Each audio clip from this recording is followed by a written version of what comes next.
Pataliputra mathematics में। दोस्तों आज हम लोग शेषफल प्रमेय को देखेंगे जो एसएससी का फेवरेट टॉपिक है।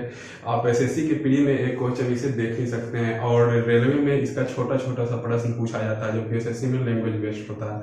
हम लोग देखेंगे कि शेषफल प्रमेय होता क्या है। देखिए सबसे पहले अगर हम 17 को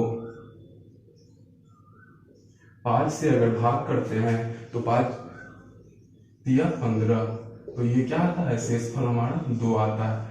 तो हम आज तक हम लोग इसे शेषफल 2 निकालते थे, लेकिन हम टेक्निकली रूप से इसे प्रश्न में किस तरह से यूज करें, आसानी से यूज करने के लिए हम इसे सीखते हैं कि किस तरह से शेषफल निकाला जाता है। अगर 17 हो तो ध्यान देंगे कि नीचे अगर हम 5 से भाग करते हैं तो सबसे पहले एक 17 से छोटी संख्या देखेंगे जो कि पूरा पूरी 5 से विभाज्य हो।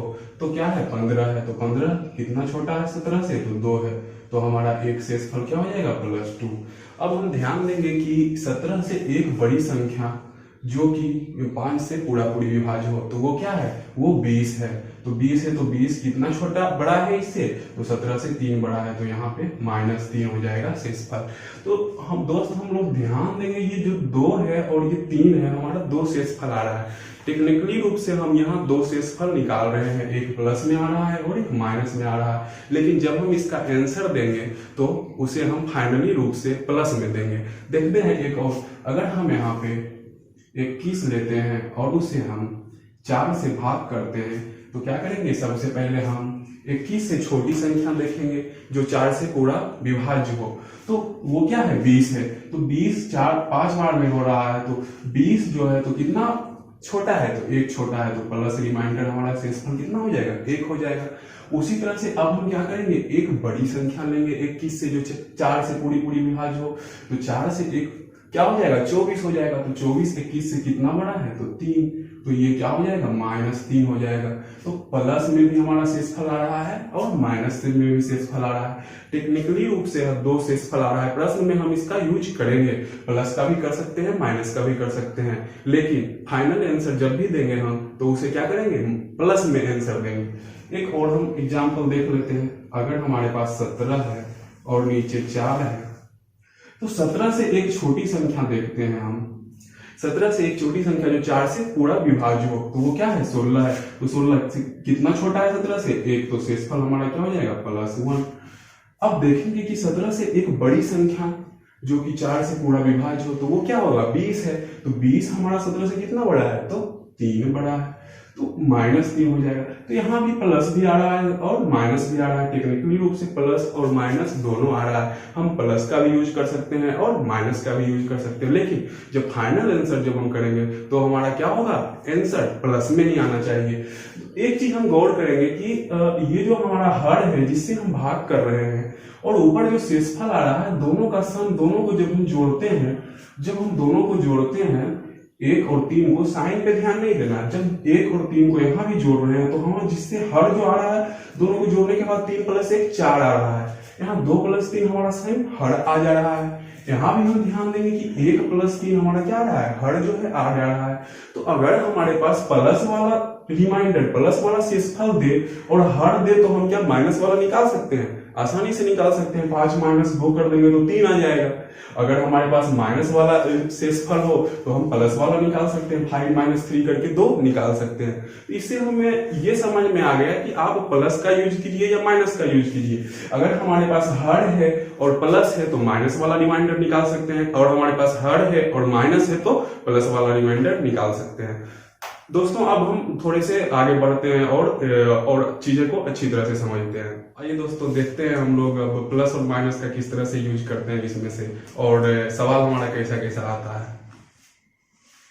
अगर यहाँ पे फॉर एग्जाम्पल देखते हैं कि 63 × 43 हो और 8 हो, और पूछेगा कि इसका हम शेषफल निकालिए, तो हम इसे कैसे सोल्व करते हैं। तो सबसे पहले हम देखेंगे कि 63 को जब 8 से भाग करते हैं तो एक 63 से छोटी संख्या ले लेंगे जो 8 से पूर्ण रूप से विभाज्य हो, तो क्या होगा 56 होगा। तो 56 जब होगा तो क्या होगा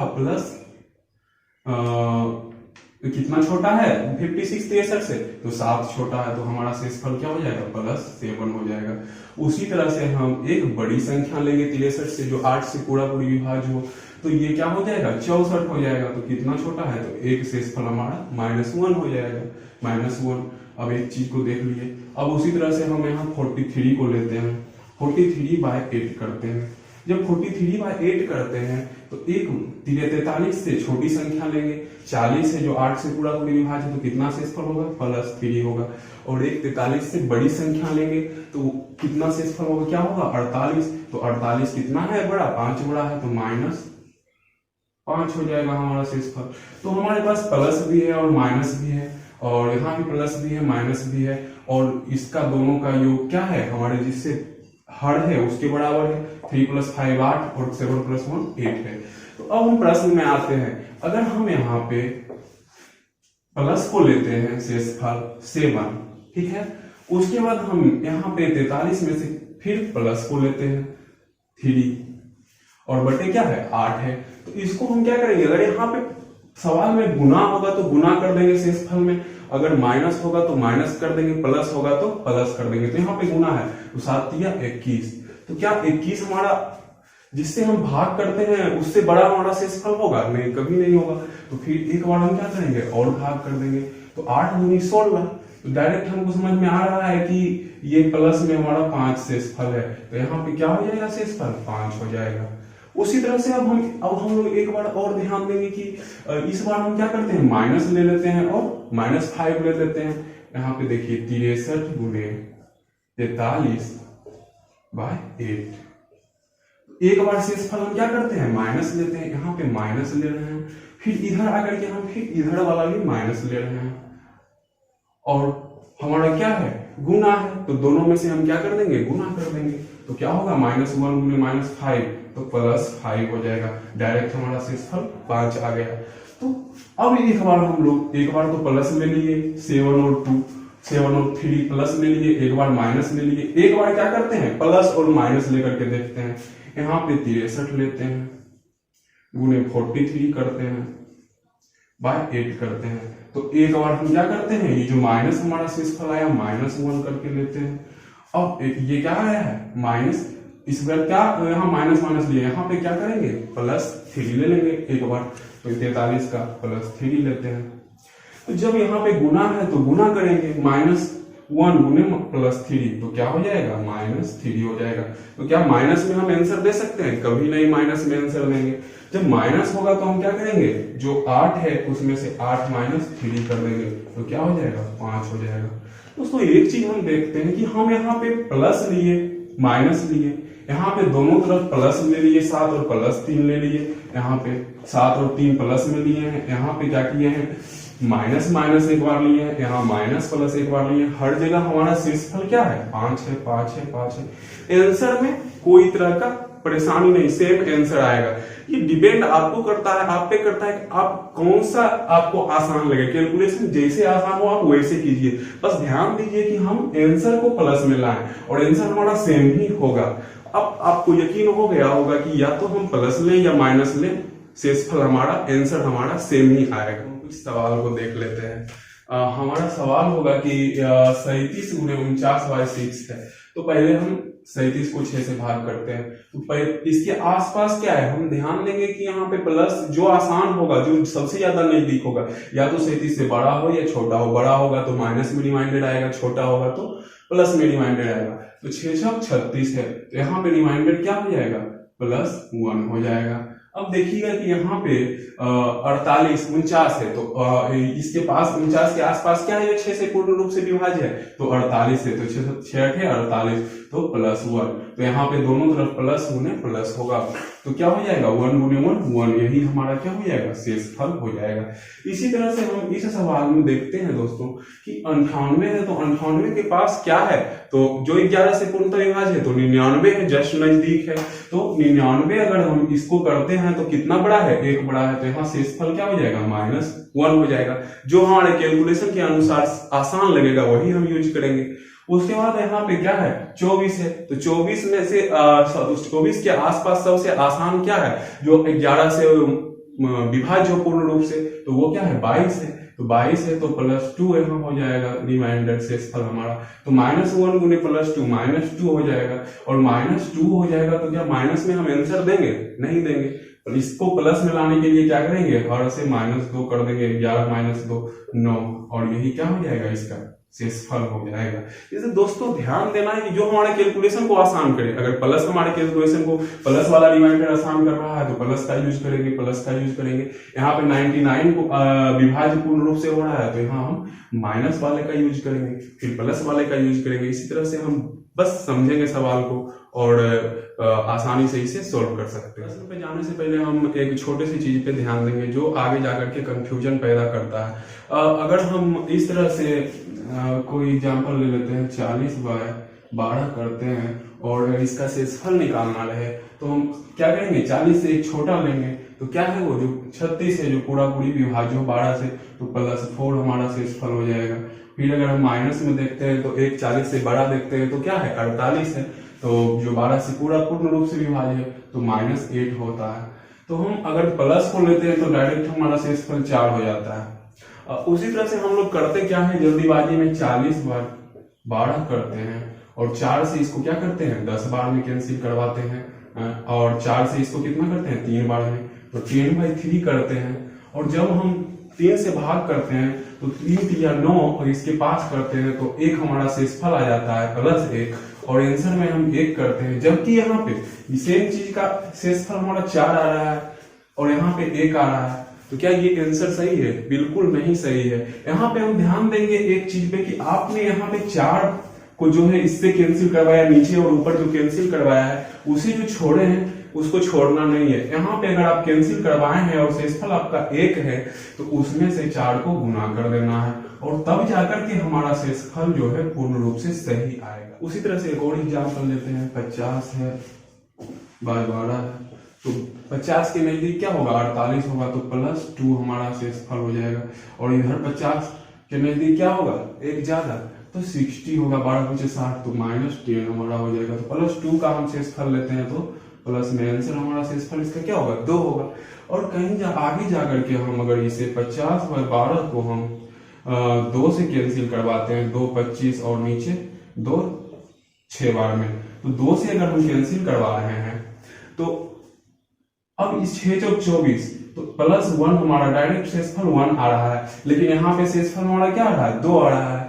तो ध्यान देंगे कि यहाँ पे 1 2 जो हम ऊपर भी कैंसिल करवाए हैं, नीचे भी कैंसिल करवाए 25 बार में और 6 बार में, उसे यहाँ पे गुना करना होता है और उसे इंटू कर करके आंसर यहाँ फाइनल आंसर देते हैं। ना कि हम इस तरह से कैंसिल करवा दिए डायरेक्ट हम 1 को आंसर कर देंगे, जबकि हमारा आंसर यहाँ 2 आ रहा है इधर और उधर 1 आ रहा है, वो गलत हो जाएगा। जो हम कैंसिल करवाए हैं उस पे ध्यान देना है। 2 से अगर कैंसिल करवाए तो गुना 2 कर देना है, यहाँ 4 से अगर कैंसिल करवाए तो गुना 4 कर देना है, तब जाकर के हमारा फाइनल रिमाइंडर आता है। आइए दोस्तों, अभी तक हम लोग आसान सवाल को देखे हैं, अब हम लोग लैंग्वेज बेस्ड सवाल को देखते हैं। अगर हमसे पूछे कि इस तरह का सवाल हो इस फॉर्मेट में और शेषफल अगर इसका पूछे तो हम देखते हैं यहाँ पे 18 से विभाज्य हो 183 के आसपास क्या है, तो देखेंगे कि 180 जो है हमारा 18 से 10 बार में विभाज्य होता है। तो जो आसान हो तो डायरेक्ट हम समझेंगे कि +3 हमारा शेषफल बच रहा है। यहाँ पे क्या है? 36 है जो 18 से विभाज्य हो, तो यहाँ पे 36 है तो 1 ज्यादा है 35 से, तो -1 हमारा शेषफल बच रहा है। यहाँ पे 19 है तो 1 ज्यादा है तो +1 हमारा शेषफल बच रहा है। और यहाँ पे देखेंगे कि 1800 है, 1800 और 35 है, तो 1800 तो विभाज्य है, तो 1836 हमारा जो है कि 18 से पूरा विभाज्य है, तो -1 हो जाएगा। यहाँ पे इस चीज को ध्यान देना है और समझना है कि जो हमें आसान लगे, +3 हमारा यहाँ पे आसान लग रहा है, माइनस आसान जहां लगेगा, कैलकुलेशन जो आसान लगे उसी तरह से हम साइन का भी यूज करते हैं। अब यहाँ पे बीच में क्या है? इंटू है, इंटू है, इंटू है, तो ऊपर में सबको क्या करेंगे? इंटू करेंगे। 3 -1 क्या होगा? -3, फिर +1 क्या हो जाएगा? -3, और -3 गुने -1 क्या हो जाएगा? +3। यही हमारा क्या हो जाएगा? शेषफल हो जाएगा। आइए दोस्तों देखते हैं हम अगले सवाल को। इसमें से कह रहा है कि ये सारी जो संख्या है ऊपर में गुना के रूप में है एक दूसरे से, और नीचे 25 है, और 25 क्या है? इसको विभाज्य करती है तो कितना शेषफल आता है, यही प्रश्न में है हमारा। तो हम देखेंगे कि 25 किसको किसको विभाज्य करता है। तो 25 उसी को विभाज्य करता है जिसके लास्ट में 25 हो, 2 अंक, और फिर 50 हो, 75 हो और 00 हो। इतना चीज रहना आवश्यक है, यही होता है 25 के विभाज्यता का नियम। तो देखेंगे कि ये क्या इसके लास्ट में है क्या इनमें से कोई संख्या, तो हाँ है, 75 है, तो +3 यहाँ पे हम ले लेंगे। क्यों लेंगे +3, तो देखेंगे यहाँ पे 78/25 अगर करते हैं तो क्या है, 78 से एक छोटी संख्या जो 25 से पूर्ण रूप से विभाज्य है तो वो क्या है, 75 है, तो +3 यहाँ पे हमारा शेषफल होगा। और एक बड़ी संख्या जो 25 से पूर्ण रूप से विभाज्य है 78 से, तो वो क्या है, 100 है, तो यहाँ पे क्या हो जाएगा, -22 हो जाएगा हमारा शेषफल। 100 है, -22 अधिक है इससे, तो क्या -22 लेना हमारे कैलकुलेशन के अनुसार सही होगा क्या, नहीं होगा, क्योंकि वो बहुत बड़ा कैलकुलेशन हो जाएगा। तो +3 है तो हम +3 को यहाँ से निकालेंगे। उसी तरह से 53 को हम लेते हैं लास्ट 2 डिजिट को, तो 53 को जब हम 25 से भाग करते हैं तो 53 से एक छोटी संख्या क्या होगा जो 25 से पूर्ण रूप से विभाज्य होगा, तो 50 होगा, तो +3 हमारा, 50 कितना छोटा है, 3 छोटा है, तो +3 हमारा शेषफल होगा। उसी तरह से एक बड़ी संख्या 53 से क्या होगा जो 25 से पूर्ण रूप से विभाज्य होगा, तो वो 75 होगा, तो 75 कितनी बड़ी है इससे, तो 22 बड़ी है, तो -22 हमारा शेषफल फिर यहाँ पे हो जाएगा। तो जो -22 हमारा शेषफल आ रहा है दोस्तों, तो क्या -22 लेना सही होगा, बिल्कुल नहीं, क्योंकि ये कैलकुलेशन को बहुत डिफिकल्ट कर देगा। यहाँ +3 हम लेते हैं, साइन पे ध्यान नहीं देना है, साइन जो हमारे कैलकुलेशन को आसान बनाए उसी चीज को हम पकड़ेंगे। तो यहाँ पे हम +3 लेते हैं।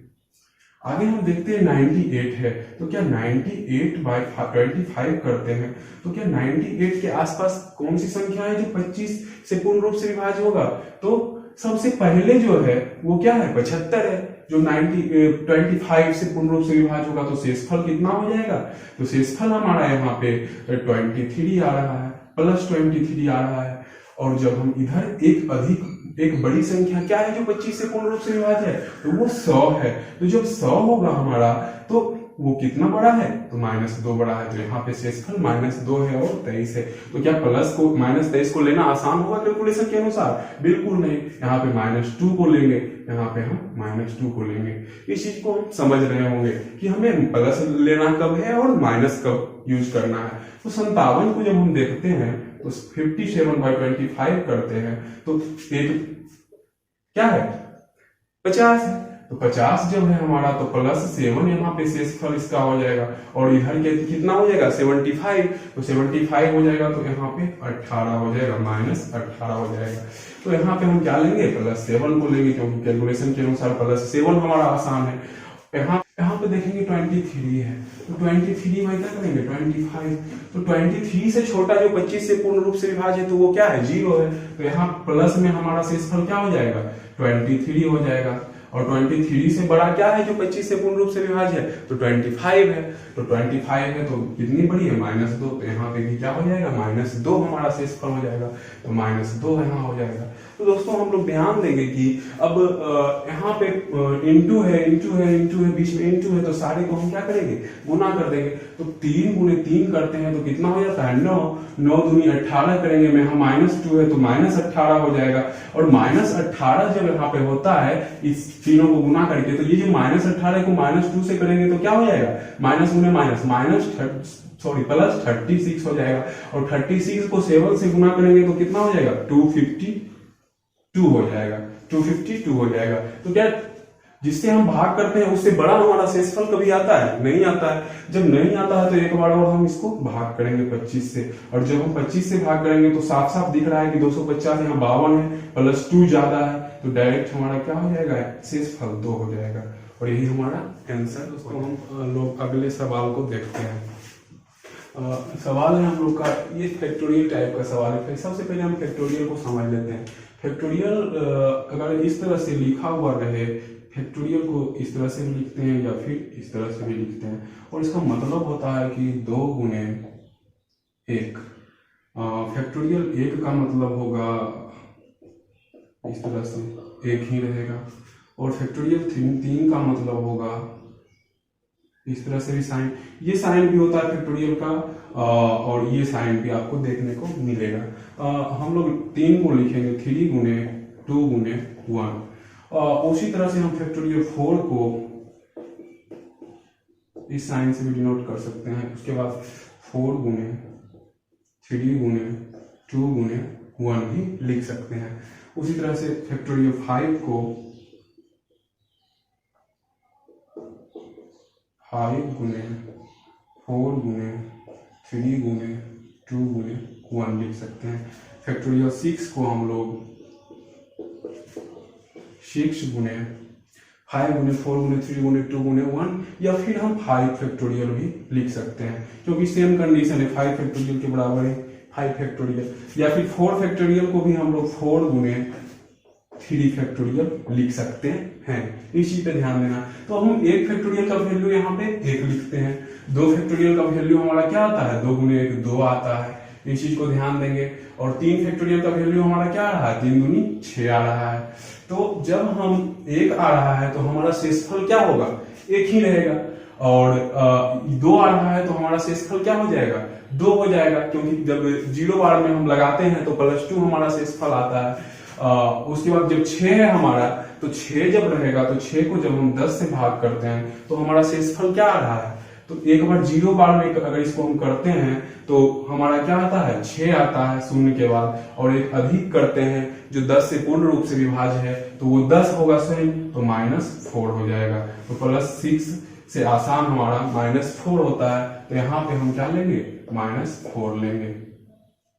4 फैक्टोरियल का वैल्यू क्या है, 4 या 12 12 दूनी 24। तो 24/10 करेंगे तो 10 दूनी 20, तो +4 हमारा शेषफल यहाँ पे आ रहा है। तो यहाँ भी क्या हो जाएगा, 4 हो जाएगा, +4 यहाँ पे शेषफल। फैक्टोरियल 5 जो है, तो फैक्टोरियल 5 का वैल्यू क्या हो जाएगा, 5 20 20 या 60 60 दूनी 120। और जब 120 है तो 120 में हम 10 से भाग करते हैं तो 0 0 कैंसिल। तो शेषफल जब पूर्ण रूप से विभाज्य हो जाता है तो शेषफल हमारा क्या आता है, 0 आता है। यहाँ पे 5 फैक्टोरियल से हमारा शेषफल क्या आ रहा है, 0 आ रहा है। यहाँ पे 0 कर देंगे। अब हम लोग एक चीज को ध्यान देंगे कि 5 फैक्टोरियल के बाद जो है जितना सारा नंबर का फैक्टोरियल होगा उसमें से तो 5 आ ही जाएगा। देखिएगा 7, तो 7 फैक्टोरियल का वैल्यू क्या होगा, 7 गुने 6 गुने 5 गुने 4 गुने 3 गुने 2। तो 2 जो यही 7 फैक्टोरियल को हम 5 कर लिख सकते हैं। और क्या है, 7 गुने 6 गुने 120 तो होगा ही 5 फैक्टोरियल का वैल्यू। जब यहाँ 0 आ जाएगा तो 0 कैंसिल करेगा। जब कैंसिल कर रहा है तो हमेशा हमारा शेषफल क्या आएगा, 5 फैक्टोरियल के बाद हमेशा 0 आएगा। तो हम यहाँ पे भी क्या करेंगे, शेषफल 0 कर देंगे, 0 0 0। और यहाँ भी हमारा क्या आ जाएगा, 0 आ जाएगा, क्योंकि 5 फैक्टोरियल का मान 120 होता है। और 120 क्या कर रहा है, 120 को पूर्ण रूप से विभाज्य कर रहा है। तो इस चीज को हम समझेंगे कि 4 तक तो हमारा आ रहा था, प्लस माइनस जो भी है 1 2 -4 +4 आ रहा था। लेकिन उसके बाद क्या आ रहा है, 120 आ जाने के कारण 10 पूर्ण रूप से विभाज्य कर रहा है सारी संख्याओं को। तो सारा शेषफल क्या आ जाएगा, 0 आ जाएगा। तो हम इसे लेकर के चलेंगे। सबसे पहले -4 और +4 को कैंसिल करते हैं। उसके बाद यहाँ पे क्या है, प्लस है, तो 1 + 2 क्या हो जाएगा, 3। तो हमारा शेषफल क्या हो जाएगा इस प्रश्न में, आंसर 3 हो जाएगा। आशा करते हैं कि हम लोग इस चीज को आप लोग समझ गए होंगे कि फैक्टोरियल का मतलब क्या होता है। और फैक्टोरियल 5 जो है 120 लेकर के आया, 0 लेकर के आया। तो उसके बाद फैक्टोरियल 6 हो, 7 हो, अनंत तक, इंफिनिटी तक जितना भी फैक्टोरियल होगा उसमें से 0 लेकर के आएगा ही आएगा, क्योंकि ये वाला 5 वाला फैक्टोरियल मिल ही जाएगा आपको। तो उससे क्या होगा, हमारा शेषफल हमेशा 0 हो जाएगा आगे वाली संख्याओं को। तो हम सॉल्यूशन लेकर के इतने सारे तक ही हम सॉल्यूशन को लेकर के आ जाएंगे। -4 और +4 0 हो जाएगा, और 1 + 2 3 हो जाएगा, और 3 ही हमारा क्या हो जाएगा, शेषफल हो जाएगा। अब यहीं पे हम शेषफल प्रमेय के टॉपिक को समाप्त करते हैं। आगे वीडियो में एग्जाम में पूछे गए प्रश्न को हम लोग लेकर के आएंगे। अब तब तक के लिए धन्यवाद।